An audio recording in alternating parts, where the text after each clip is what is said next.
Shirin Sharmin Chowdhury fascist হাসিনার একজন অন্যতম সহযোগী, তার বিরুদ্ধে লালবাগ থানায় হত্যা প্রচেষ্টা মামলায় বৈষম্য বিরোধী আন্দোলনের সময় আজিমপুর রাস্তায় সেখানে গুলি করে একজন আন্দোলনকারী আশরাফুল তাকে হত্যা করা হয়। এই মামলায় সে এজাহার নামী আসামি।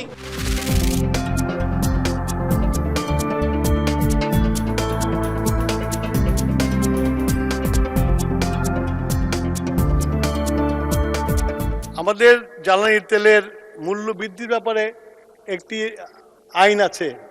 সেই আইন অনুসারে আমরা প্রতি মাসে দামের সমন্বয় করি।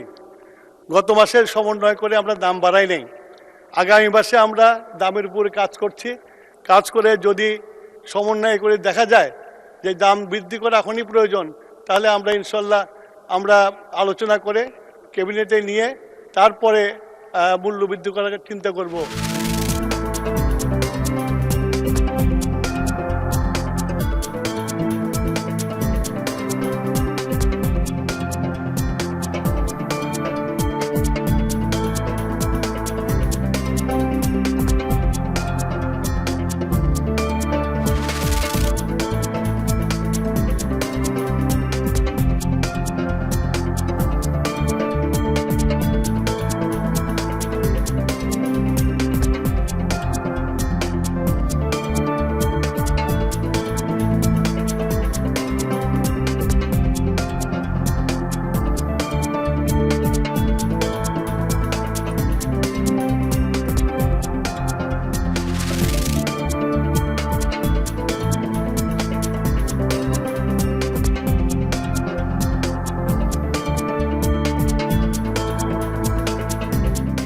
তার জোরে যে পথে তারা হাঁটছেন,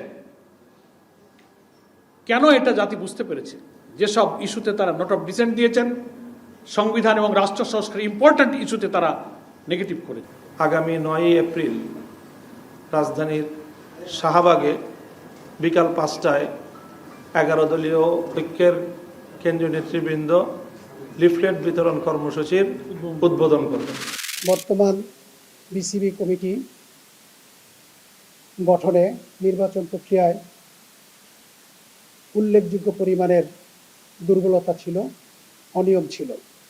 সেই প্রেক্ষিতে জাতীয় ক্রীড়া পরিষদ ইতিমধ্যেই বিশ্ব ক্রিকেট নিয়ন্ত্রণ সংস্থা আইসিসির নিকট একটি ইমেল পাঠিয়েছে।